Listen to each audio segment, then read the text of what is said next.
ধন্যবাদ জানাচ্ছি। গাজীপুরবাসী, টঙ্গীবাসী, কুমাইলবাসী, আপনাদের আন্দোলনের অব্যাহত রাখুন।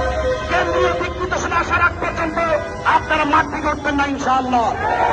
সবাই গাড়িগুলো ছেড়ে দেন, যার যার মতো করে ইনশাআল্লাহ বাড়িতে যান। আল্লাহ আমাদের সকলকে কবুল করুন, আমিন।